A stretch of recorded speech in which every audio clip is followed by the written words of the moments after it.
Hello friends, good morning, Radhe Radhe. कैसे हैं आप सभी लोग? आई होप आप सभी लोग बहुत अच्छे होंगे। तो दोस्तों, मैं भी ठीक हूँ। तो आज दिन है दोस्तों, बुधवार, और मैंने आज अपने बाल वॉश किए थे क्योंकि मैं गांव से आई थी ना। वहाँ पर पानी थोड़ा अलग था, इसलिए बाल में इचिंग हो रही थी, मतलब खुजली कर रहे थे, इसलिए मैंने आज बाल भी वॉश कर लिए हैं। और अभी मैं रेडी हो गई हूँ। सुबह के बज गए हैं 7। हस्बैंड जी जा चुके हैं अपनी जॉब पे। और आज पानी नहीं हम लोग भर पाए थे, सो गए थे, इसीलिए ये पानी है मैं बाहर से लेके आ रही हूँ। क्योंकि बाहर किसी ने एक लोग के यहाँ समरसेबल है, उन्होंने चलाया था, तो पीने वाला ले आई थी। टंकी में थोड़ा बहुत था, उसी से हम लोग नहा वहा लिए थे।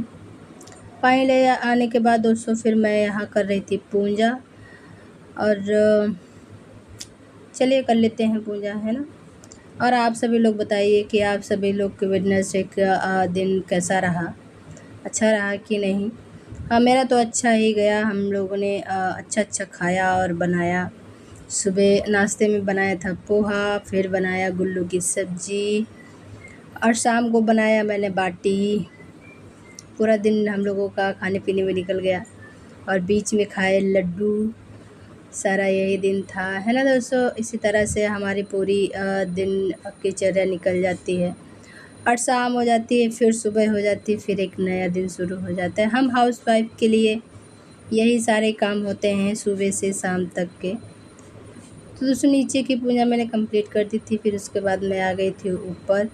और क्योंकि काफ़ी टाइम से तुलसी मैया को जल नहीं दिया था, और ना ही तो यहाँ भोले बाबा को। आज मैं आई हूँ गाँव से, कल आई थी परसों, तो आज कल नहीं दिया था, आज मैं दे रही हूँ।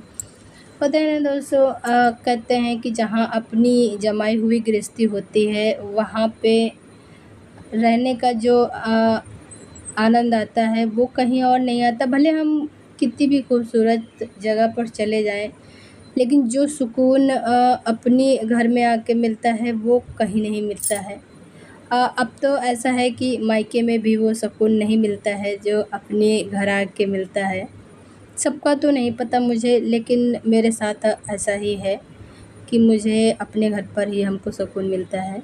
तो आज कल मैं आई हूँ, आज अपनी रूटीन में वापस आके बड़ा सुकून मिल रहा है। बहुत अच्छा लग रहा है दोस्तों।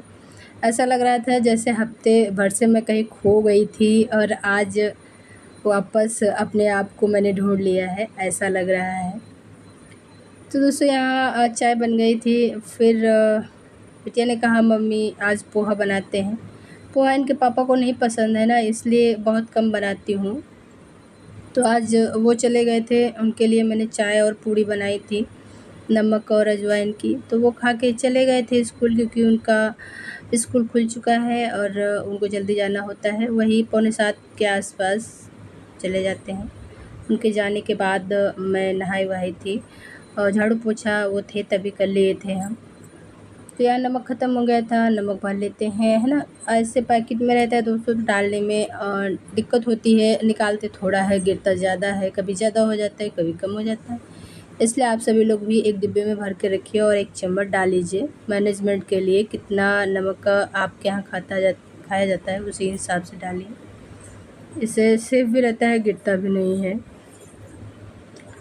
तो यहाँ मैंने थोड़ा सा डाल दिया था राई येलो वाली, और थोड़ा सा डाला जीरा। फिर उसमें डाली प्याज और मिर्ची कटी हुई, और थोड़ा सा डाल दूँगी नमक, ताकि फटाफट से प्याज हमारा पक जाए, और मिर्ची का तीखापन बाकी तेल में आ जाए। क्योंकि हम ऊपर से और मिर्ची नहीं डालेंगे, क्योंकि बच्चे खाएंगे ना, तो थोड़ा कम ही तीखा बनाएंगे।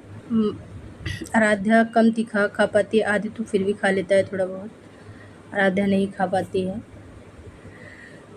तो यहाँ पर फ्राई हो गए थे, और वेजिटेबल थी नहीं दोस्तों, जैसे मटर वगैरह नहीं थी मेरे पास, ना शिमला मिर्च थी। नहीं तो जब सारी वेजिटेबल डाल के बनाओ तो ग्रीन ग्रीन दिखती है ये पोहा, तब और अच्छा लगता है खाने में। लेकिन नहीं था, तो मैंने सिंपल पोहा आज बनाया है। नमकीन थी दोस्तों, आलू भुजिया वाली नमकीन थी, तो वो फिर मैंने मिक्स कर दी थी, और ऊपर से प्याज और टमाटर गार्निश करके हम लोगों ने खाया। नींबू नहीं था, तो मैंने डाल लिया है वाइट वाला विनेगर थोड़ा सा, तीखा चटपटा स्वाद लाने के लिए। ये देखिए दोस्तों, पोहा मेरा रेडी हो गया है। आप लोग बताइएगा आप लोग किस तरह से पोहा बनाते हैं।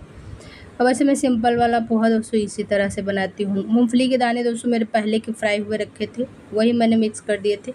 थोड़े थे ही, ज़्यादा नहीं थे, मुश्किल के हमको लगता है 10-20 दाने थे बस, इससे ज़्यादा नहीं थे, तो मैंने वही डाल दिए थे। और अब अगले महीने के बजट में ही आएगा, जो भी आएगा। अभी बीच में कुछ भी आने की संभावना नहीं है।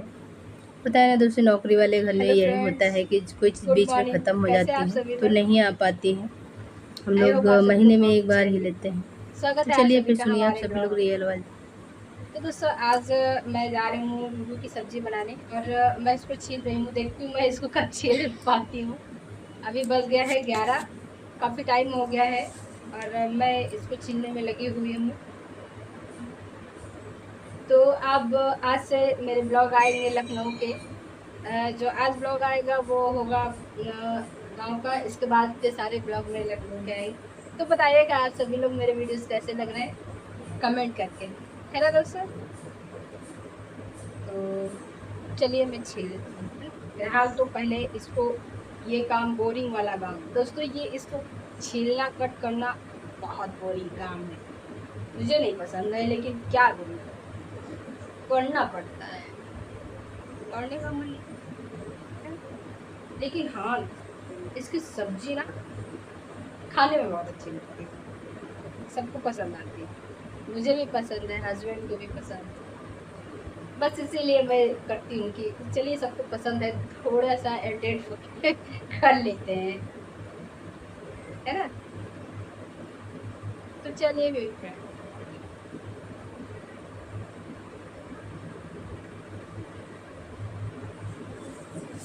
तो दोस्तों वहाँ मैंने रियल आवाज़ में आप सबको सुनाया था, क्या जो बात मैं कर रही थी वो बात आप सबसे किया। और फिर दोस्तों यहाँ मैं किचन में आ गई थी और गुल्लू को रख दिया था उबलने के लिए। इधर अभी चाय और नाश्ते के बर्तन पड़े थे, वो मैं जब तक गुल्लू उबलेगी तब तक मैं ये धुल लूँगी। होता है ना दोस्तों, जब एक तो हमारा दोस्तों यूट्यूब का काम होता है, शाम को मैं कर नहीं पाती, बच्चे फ़ोन नहीं देते हैं, इसलिए सुबह ही थोड़ा बहुत मैं कर पा रही हूँ। इसीलिए मुझे टाइम हो जाता है, सुबह दोपहर का लंच बनने में लेट हो जाता है। और इस टाइम पे बच्चे घर पे हैं। हस्बैंड का तो खैर खुल गया है, वो नाश्ता कर लेते हैं और 12:30 या 1-1 बजे तक वो आ जाते हैं, तो कोई बात नहीं। लेकिन बच्चे हैं घर पे, तो इसीलिए थोड़ा लेट भी है तो चल जाता है, क्योंकि नाश्ता भी सुबह बनता है ना, तो बच्चों को देर से ही भूख लगती है। तो जब तक मैंने बर्तन धुले, यहाँ गुल्लू भी पक गई थी और अभी मैं इसको कर देती हूँ फ्राई। तो आज मैं सिंपल तरीके से फ्राई करूँगी। आप लोगों को अगर जो टेस्टी रेसिपी चाहिए, अब वैसे अच्छी रेसिपी ये भी है, ये भी खाने में अच्छी लगती है, लेकिन उतनी नहीं अच्छी लगती है जितना हम लोग चने की दाल को पीस कर बनाते हैं, सोक करके, है ना। ये बेसन में बनाई थी मैंने, क्योंकि यहाँ पर चने की दाल ख़त्म हो गई थी, इसलिए मैंने उस दिन दाल भरी बना डाली थी ना दाल की, तो ख़त्म हो गई थी। तो यहाँ पर बेसन में मैंने फ्राई कर लिया है, तो अच्छी बनी थी दोस्तों। ये भी सब्ज़ी टेस्टी लग रही थी, लेकिन उतनी टेस्टी नहीं थी जितनी उस दिन की टेस्टी थी। तो आप सब लोग पहले वाली रेसिपी फॉलो कीजिए, उसमें बहुत टेस्ट है दोस्तों। तो यहाँ पर सब्ज़ी भी फ्राई हो गई। अभी मैं डाल दूँगी पानी, जितना मुझे ग्रेवी खाना है मैं उसी हिसाब से पानी और नमक डालूँगी। आप लोग अपने हिसाब से डाल लीजिए कि आपको कितना पानी और कितना नमक खाना है। तो मैंने पानी डाल के बंद कर दिया है और इधर सारे बर्तन मैं समेट लूँगी और किचन को कर दूँगी क्लीन, क्योंकि जब भी सब्ज़ी वगैरह बनाते तो थोड़ा बहुत तो मैसे हो ही जाता है, सबका मैसे हो जाता है ना, तो मेरा भी हो जाता है। तो यहाँ किचन साफ़ करने के बाद हाथ धो के मैं जा रही थी आटा गूँथने। अभी गूँथ लेती हूँ आटा और फिर बना लेती हूँ रोटियाँ। तो दोस्तों यहाँ पर रोटियाँ वगैरह बन गई हैं और अभी मैं निकाल देती हूँ बाबू के लिए खाना।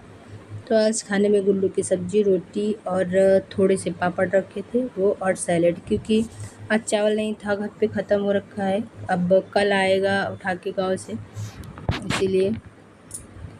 चलिए फिर बाबू को दे देते हैं और अपने लिए भी निकाल लेते हैं, है ना दोस्तों, क्योंकि टाइम हो गया है, बिटिया खा चुकी है। ये है मेरी थाली, वो थी बाबू की थाली। यहाँ पर भी वही चीज़ है, रोटी, गुल्लू की सब्ज़ी और सैलेड, चिप्स पापड़ है। तो चलिए खा लेते हैं। तो यहाँ पर बाबू खा रहा है, इसके पीछे मैं खा रही हूँ। जहाँ कैमरा चल रहा है उस साइड पे मैं खा रही थी, इधर ये बैठा है। तो बाबू सब्ज़ी कम खाता है, मैंने उसको ज़्यादा दे दिया था। इसके बाद इनके पापा आए थे, मैंगो लेके आए थे, वो मैं धुल के फ्रिज में लगा देती हूँ। आप लोग भी हमेशा मैंगो को धुल के फ्रिज में लगाएं और ठंडा करके ही खाएं, क्योंकि नुकसान करता है। तो चलिए दोस्तों, आज का ब्लॉग यहीं तक था। मिलेंगे अगले ब्लॉग पे, तब तक के लिए आप सभी लोग हमें लाइक और सब्सक्राइब